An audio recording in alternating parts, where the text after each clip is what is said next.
Hello, welcome to the Broad House. For this video, I'm polishing something very cool. It is a Baker Blue Jasper agate. It broke during shaping, but that opened a window to some beautiful quartz crystals that later we will look at with a microscope.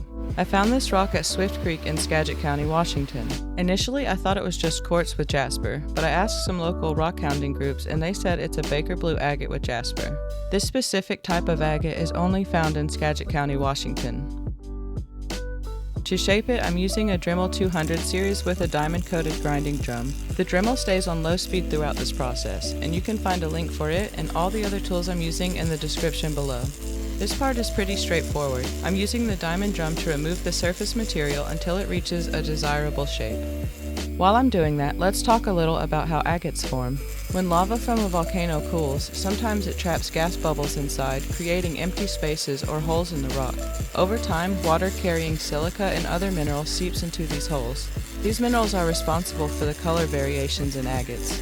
The silica in the water starts to harden and stick to the inside walls of the holes. This happens very slowly over millions of years, and the silica builds up in layers. Each new layer adds to the agate, forming beautiful bands or patterns. After a long time, all the water evaporates or drains away, leaving behind a solid rock. With the right temperature and enough time, quartz crystals can form within open cavities in agate.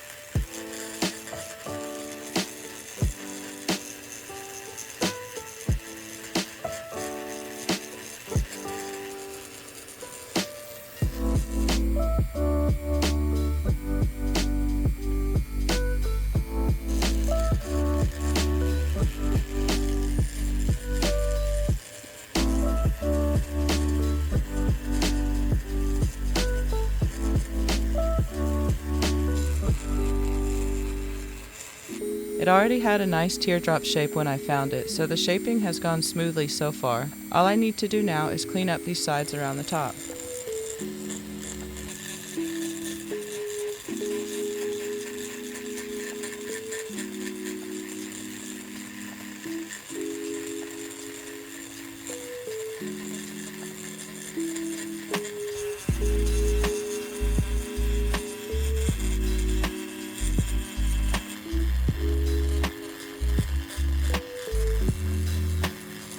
And while I was working on that, a hole opened up.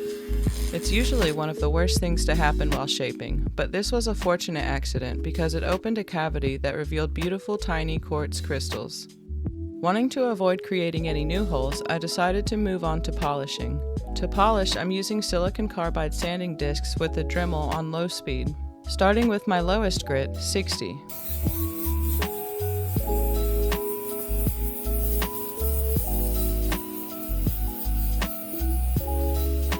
Then 80,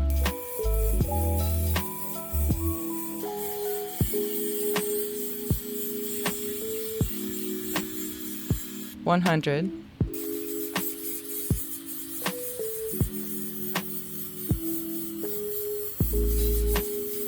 $150,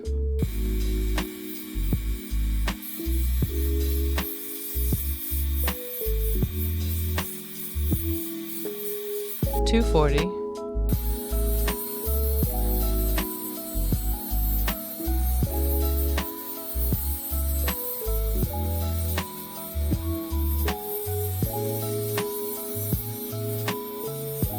$400,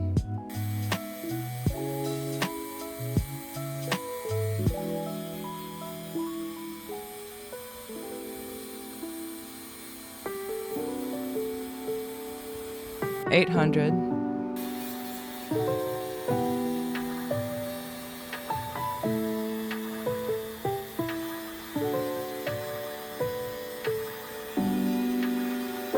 $1,200,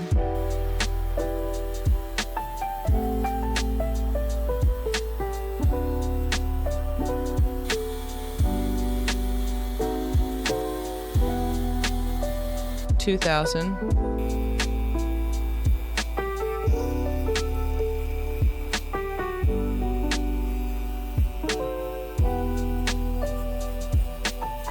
$3,000,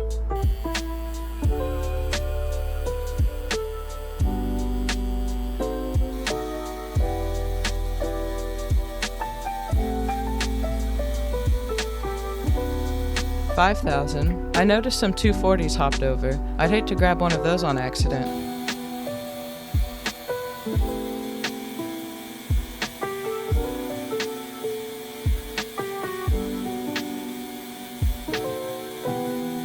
And the last grit is 10,000.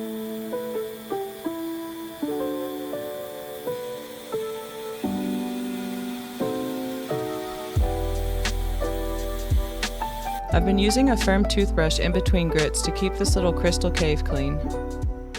This is beautiful. I'm very happy with the way this is turning out. I can't wait to take a closer look at those crystals, but for now I'm going to leave this out overnight so it can dry. And here it is dry.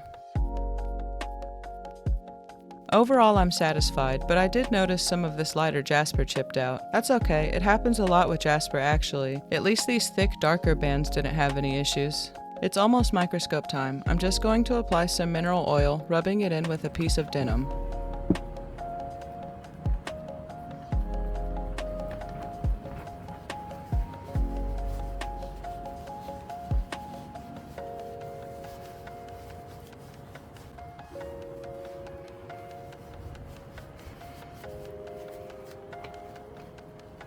Once that's done, it's going to sit overnight once more, and then here is the finished Baker Blue Jasper Agate.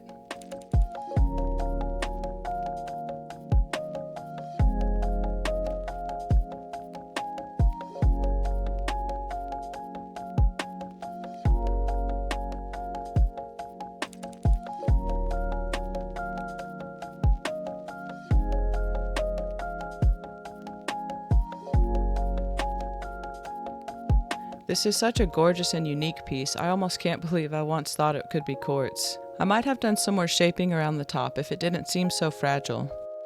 Well, I think we waited long enough. Let's go inside and get the microscope. No surprises here, this agate is full of crystals. Millions of years of the right conditions resulted in this remarkable display. It happens often, and this is one of those moments where I am humbled and amazed at just how incredible our planet is.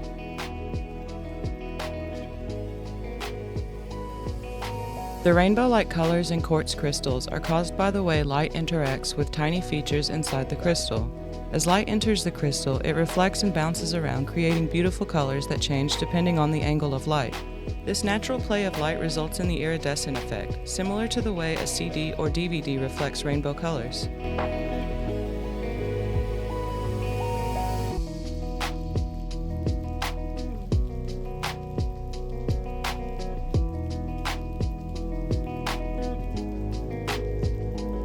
Now let's take a closer look at those jasper bands.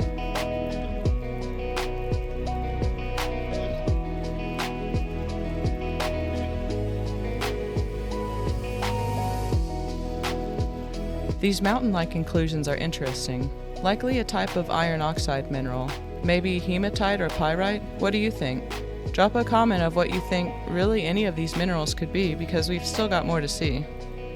This piece has both fine, delicate bands and thick, chaotic bands. It's hard to imagine that this was created by millions of years of mineral deposits. Here's the spot where the lighter jasper chipped out, but looking at it up close, it's hard to tell what exactly was here. I think the green mineral surrounding the iron oxide mineral is chlorite. It looks like we've got a little oxidation around the edges here. Now let's take a look at those darker jasper bands.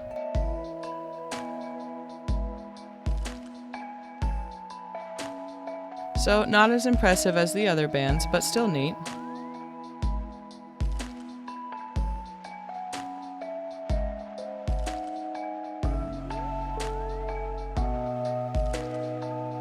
This is a fascinating mixture of minerals, but check this out. I was moving along when I found a small hole. It looks like there's raw minerals trapped inside. How cool! What do you think those pink and yellow minerals are? I think these white banded spots are chalcedony. This rock was a joy to work on and immediately became one of my favorite rocks I've polished. Well, that's it for this one, guys. Thank you for hanging out, and please subscribe to our channel.